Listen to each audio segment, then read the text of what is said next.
Assalamualaikum warahmatullahi wabarakatuh.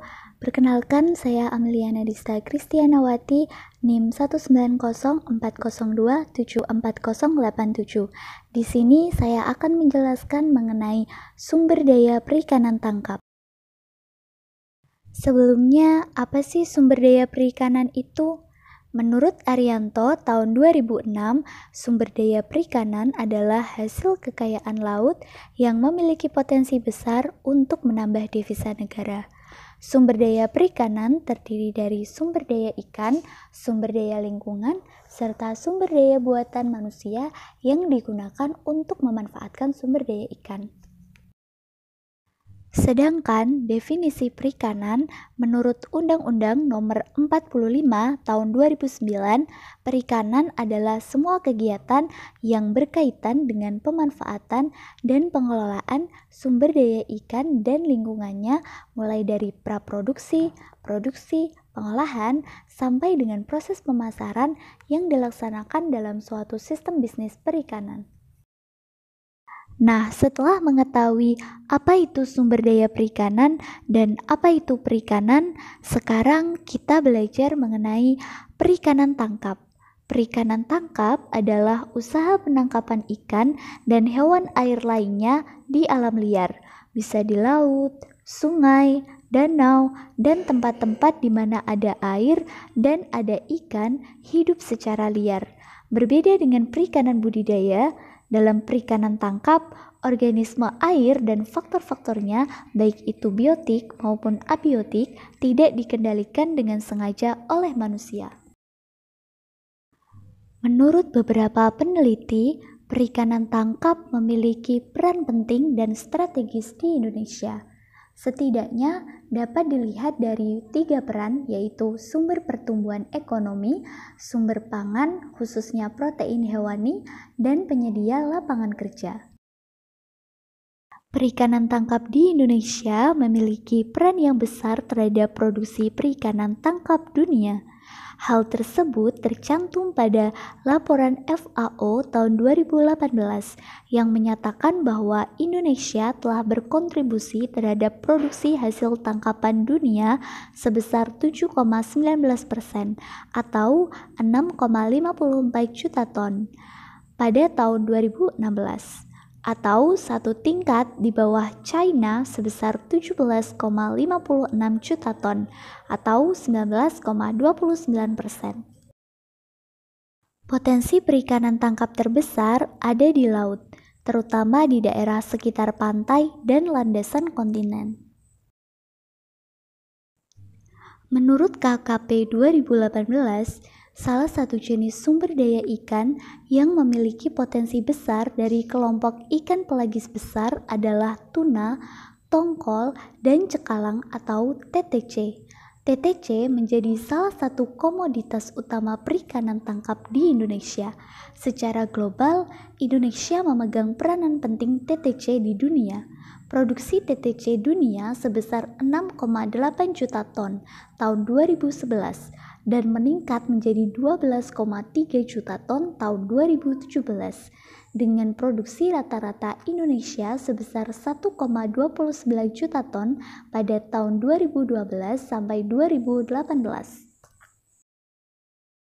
Menurut Kurin tahun 1993, kondisi industri perikanan tangkap di Indonesia secara umum masih didominasi atau lebih dari 80% nelayan skala kecil atau dengan armada kurang dari 10 GT dan menjadi mata pencaharian jutaan rumah tangga di wilayah pesisir. Perikanan skala kecil memberikan kontribusi yang signifikan terhadap ekonomi rumah tangga dan keamanan pangan.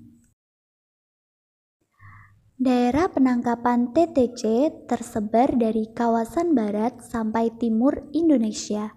Sedikit berbeda dengan penangkapan ikan umumnya, penangkapan TTC membutuhkan alat tangkap yang lebih spesifik, sangat bergantung pada armada yang digunakan. Umumnya, armada modern menggunakan alat tangkap berupa long line, sedangkan tradisional berupa pancing ulur, pancing layang-layang, ataupun pancing hanyut. Menurut Uktol Seja tahun 1987, penyebaran TTC di Indonesia meliputi Samudra Indonesia, pantai barat Sumatera, selatan Jawa, Bali, Nusa Tenggara, perairan Indonesia Timur meliputi Laut Banda, Laut Flores, Laut Maluku, dan Laut Makassar. Penentuan lokasi penangkapan cekalang ditentukan musim berbeda di setiap perairan, tetapi dapat dilakukan sepanjang tahun.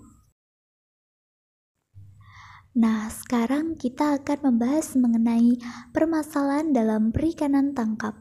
Menurut beberapa peneliti, keberlanjutan pembangunan perikanan tangkap tidak hanya menghadapi permasalahan overfishing dan overcapacity, namun beberapa kajian mengatakan bahwa keberlanjutan perikanan tangkap juga menghadapi berbagai tekanan, baik disebabkan perubahan iklim, polusi, degradasi sumber daya, maupun fluktuasi harga komoditas serta sengketa batas-batas nasional yang meningkatkan kerentanan bagi nelayan dan keberlanjutan perikanan tangkap.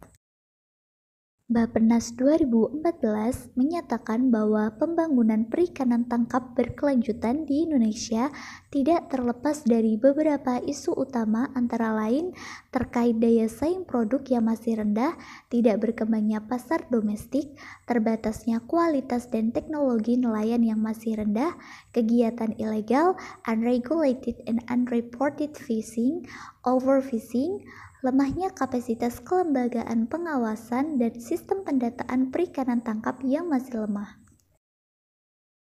Nah, berdasarkan pemaparan tadi, dapat disimpulkan bahwa perikanan tangkap di Indonesia meskipun memberikan manfaat secara ekonomi, namun belum merata dirasakan para pelakunya. Hal ini ditunjukkan dari struktur perikanan tangkap yang masih didominasi nelayan skala kecil yang selalu diidentikan dengan kemiskinan.